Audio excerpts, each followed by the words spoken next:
Bonjour, c'est Cryptoly, j'espère que vous allez bien en ce jeudi 22 février 2024.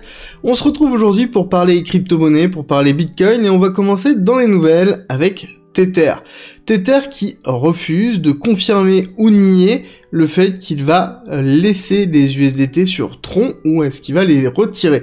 Alors, ce qui est très intéressant, c'est que ça fait suite à l'USDC dont on a parlé hier, mais il faut comprendre aussi que c'est pas du tout le même impact pour Tether. Tether a quand même sur Tron 51 milliards de dollars, ce qui est énorme, ce qui est la moitié de l'ensemble des Tether qui sont disponibles. Donc forcément, l'impact va être totalement différent. La question que l'on va se poser, c'est pourquoi Cycle est parti de Tron et pourquoi l'USDT devrait en faire autant. Alors là-dessus, c'est très intéressant, l'article en lui-même. Globalement, on revient sur le fait que Cycle est dans une crise de confiance depuis qu'il y a eu SVB, essaie de regagner la confiance, essaie de définir et de se définir comme étant un stablecoin qui est 100% compliant avec les USA, sous-entendu que nous, on est transparent, nous, on respecte la loi américaine, et étant donné qu'il va y avoir une phase de réglementation, on sera capable de pouvoir se passer correctement.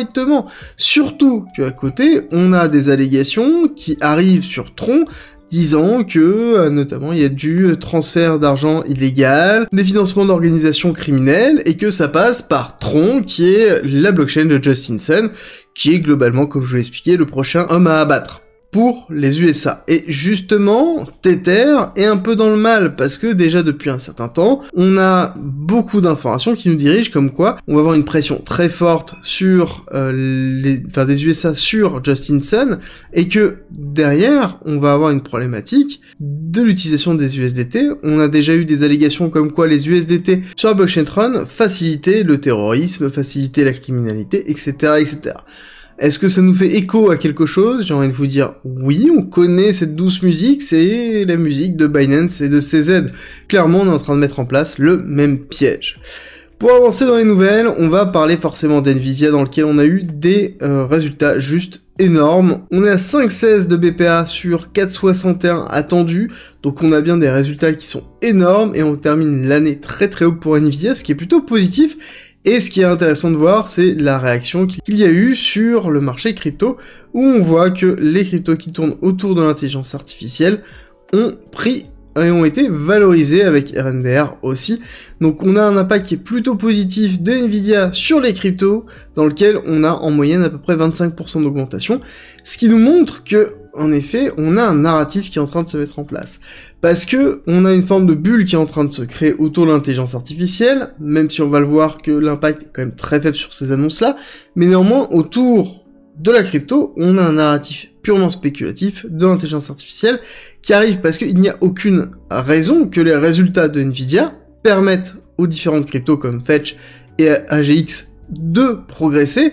Alors RNDR, Render, ça peut se discuter parce qu'il y a quand même un lien directement avec les GPU, mais néanmoins on ne devrait pas avoir une telle valorisation de l'intelligence artificielle, à moins que, en effet, on ait la mise en place d'une bulle spéculative. On va donc passer sur la macro avec Nvidia. Nvidia, on a eu quand même des résultats qui sont très positifs. C'est vrai, je suis d'accord avec vous, ça ne se voit pas sur le graphique, ça a en tout cas empêché une continuité baissière forte. Alors oui, ça a impacté sur le S&P 500, mais relativement faiblement, on s'attendait à ce qu'il y ait beaucoup plus d'impact, et en tout cas un impact qui soit beaucoup plus positif. Alors oui, on a eu un S&P 500 qui a poussé, mais qui n'est pas forcément lié à Nvidia. Quand on regarde réellement la bougie qu'on a là, c'est une bougie de stabilisation avec la mise en place d'un range au niveau du S&P 500. Alors il va falloir surveiller, on va comparer tout à l'heure dans quelques instants le S&P 500 par rapport au BTC pour voir la probabilité de chute que l'on pourra avoir sur l'économie américaine et l'impact que ça pourra avoir sur le BTC. Mais avant, ce qui est intéressant de voir aussi, c'est le rejet qui est en train de se confirmer au niveau du DXY, donc qui est l'indice dollar, qui permet de voir en fait le poids du dollar sur l'ensemble de l'économie mondiale, et on voit que le dollar est en train de diminuer, on a bien un joli rejet qui a lieu, donc on est bien potentiellement dans un range bas entre 101 et un range haut entre 105, dans lequel on a bien un travail très très propre du cours. Donc je pense qu'on va avoir une petite session d'une série de semaines qui vont être dans le rouge au niveau du dollar, ce qui va être plutôt positif pour les assets comme le BTC. BTC dans lequel on va diviser par le Bitcoin par le S&P 500, pour avoir la force entre les deux. Ça va me permettre de voir quel est le ratio de force entre le Bitcoin et le S&P 500, à quel point le Bitcoin réagit à un mouvement du S&P 500. Pour vous comprendre ce qui se passe, si jamais on pousse à la hausse, ça sous-entend qu'on a une surperformance de BTC. Si on pousse à la baisse, ça sous-entend qu'on a une surperformance du S&P 500.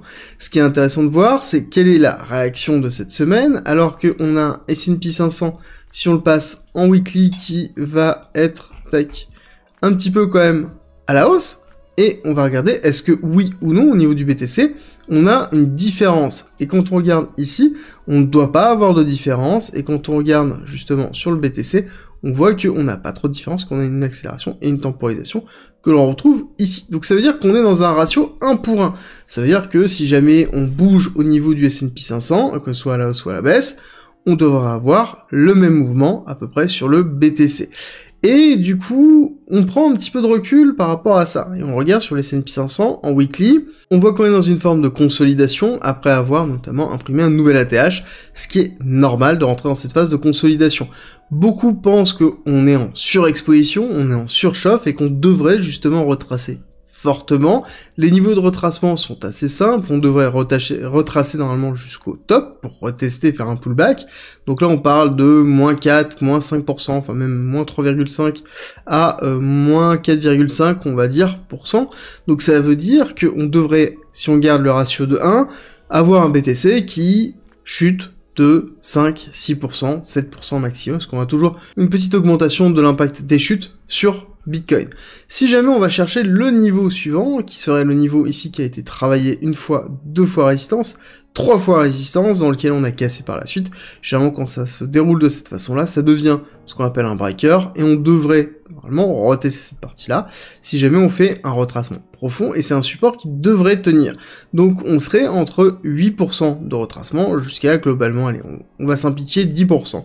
Donc on se dirige entre un S&P 500 qui devrait retracer de 5 à 10% si jamais on garde cette loi classique de retracement suite à ATH et qu'on n'a pas une mise en place d'une bulle de l'intelligence artificielle. Bien que je pense que pour moi on est quand même pas si loin que ça.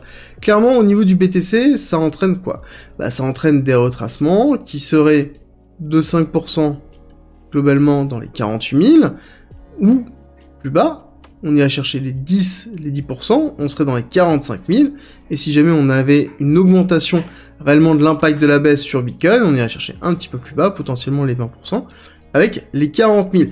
Ça correspond à quoi? Ça correspond aux 236 de retracement de Fibonacci de cette accélération haussière, et aux 382 de retracement de Fibonacci de cette accélération haussière. Donc on est dans des zones de retracement plutôt classiques pour une continuité haussière, et ce qui est positif sur le long terme.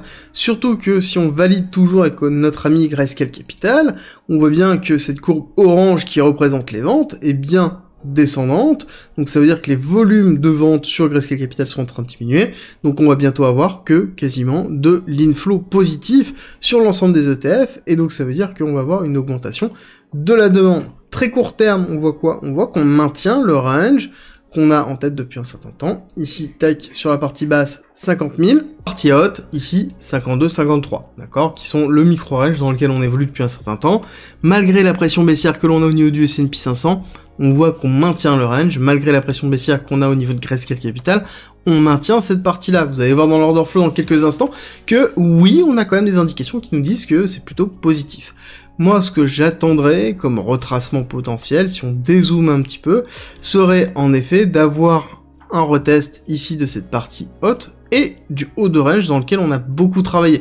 Donc ici, la partie Sell the News et validation des ETF, et ici, le haut de range qui nous a fait travailler depuis un certain temps et dans lequel on a percé littéralement avant d'avoir justement cette nouvelle ATH sur 2024 qui a été effectuée au niveau de février 2024. Donc pour moi, ce serait cette box-là dans lequel on pourrait avoir un retracement qui sera une très belle opportunité pour potentiellement renforcer ses positions si jamais on a bien une pression au niveau du S&P 500 qui joue sur le BTC et qui nous permet d'avoir une nouvelle opportunité pour s'exposer. Très court terme, on voit qu'on a la création de liquidité mais qui est plutôt classique dans une forme de range. Personnellement, je vois pas forcément de cluster de liquidation très fort, donc on prend du recul par rapport à tout ça. Si on regarde sur la dominance, de mon côté, je vois que le RSI a fait un très beau rebond par rapport à ce qu'on avait tracé hier, donc on devrait aller potentiellement casser cette divergence baissière qu'on a au niveau de la dominance pour aller imprimer un petit peu plus haut. Donc ça veut dire pour moi aller chercher ici ce top là et ce top là, c'est-à-dire le top ici des 54 et le top des 54,5 pour imprimer un plus haut et marquer une tendance qui serait plutôt haussière, ce qui serait cohérent d'ailleurs avec cette notion de retracement qu'on voit au niveau du S&P 500 et potentiellement de BTC. Au niveau du Total 3, on voit qu'aussi on a les altcoins qui sont en train de chuter, hein. On accompagne bien, on voit bien le mouvement du BTC, donc avec cette période de ranging, on a bien une phase d'expansion, et maintenant on est plutôt dans une phase de contraction pour repréparer une nouvelle phase d'expansion par la suite, sauf un petit ovni qui est ici, qui est Jasmine, dans lequel on a fait quand même une très grosse performance sur les jours qui sont passés. Quand on avance un petit peu dans l'order flow, vous allez voir qu'on a quand même pas mal d'informations. La première chose qui est claire, c'est qu'on a l'order flow qui est clairement en train de baisser au niveau de l'open interest. Ça veut dire qu'on a une diminution des leviers. Vous allez voir dans quelques instants, ça va se voir aussi avec le CVD. On a le funding rate qui est certes beaucoup plus haut que la période qu'on a eu avant, mais qui commence à diminuer. D'accord ? Donc on commence à calmer un petit peu le marché, ce qui est plutôt positif. On voit d'ailleurs qu'on s'est redirigé sur la totalité des comptes de Binance sur quelque chose qui est plutôt 50-50, donc on a un arrêt du shorting très agressif que l'on pourrait retrouver sur l'ensemble des comptes. Et on a une contraction des positions des top traders, donc ça veut dire qu'on devrait avoir un mouvement bientôt qui devrait terminer, en fait, cette période de range et nous donner une véritable impulsion, que ce soit haussière ou baissière, et ça ne devrait pas trop tarder normalement. Et c'est là où c'est intéressant, c'est quand on regarde justement sur Kingfisher, les CVD, nous avons le CVD spot qui continue toujours à pousser à la hausse, donc ça c'est vraiment positif, ça veut dire que le marché est en train d'acheter agressivement. Tant qu'on garde ça, ça veut dire qu'on a la bonne dynamique pour continuer une hausse qui est solide.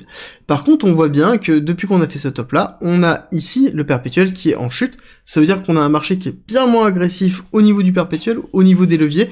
Ça veut dire aussi que ça confirme ce que l'on voit au niveau de l'open interest. On a un open interest qui est en train de chuter, donc ça veut dire que on n'a pas d'agressivité au niveau du marché. Et généralement, quand on a un marché qui se stabilise sans open interest mais avec du spot, c'est positif. Ce qui n'est pas positif, c'est l'inverse. C'est-à-dire qu'un marché qui se stabilise en maintenant le cours artificiellement avec du perpétuel et en vidant son stock de spot. Là, en l'occurrence, c'est l'inverse, qui est plutôt positif. Donc même si on retrace, ça veut dire que ce sera certainement racheté et racheté très violemment et très fortement. Au niveau des clusters de liquidation, au niveau de Kingfisher, ce qui est intéressant de voir, c'est qu'on a en effet un gros bloc qui correspond à quoi ? Ici, au top qui a été effectué par l'événement Sell the News et la validation des ETF au niveau du BTC. Donc pour moi, ici, 47 000, 48 000, on a en effet un intérêt potentiel à avoir une mèche pour liquider toute cette partie-là avant de repartir à la hausse, parce que short, somme toute, on est quand même assez faible. Là, on a un petit cluster au-dessus de 52 000, mais ça reste vraiment petit par rapport à tout ce qu'on a en bas. Donc c'est pour ça que je vous dis qu'on risque d'avoir un mouvement très rapide pour potentiellement avoir une petite mèche pour aller chercher tout ça avant de repartir, ce qui serait tout à fait cohérent, surtout si on a un S&P 500 qui appuie sur le BTC, parce qu'on n'oublie pas qu'on a quand même une corrélation, pour l'instant, de 1. C'est possible qu'à terme, on ait une corrélation qui soit inférieure, ça veut dire un BTC qui surperforme le S&P 500 sur sa chute, mais ça, on saura le moment venu. Je vous rappelle qu'en description, en commentaire, vous avez toujours mon guide d'investissement et la newsletter, tout pour pouvoir être préparé pour ce bull run dans lequel vous avez ma stratégie d'achat, ma stratégie de vente, et vous avez à côté la newsletter une fois par semaine, le condensé de ce qui se passe dans le monde de la crypto-monnaie dans votre boîte mail, tout est en description et en commentaire, et le tout gratuitement, et nous on se retrouve très vite pour une nouvelle vidéo.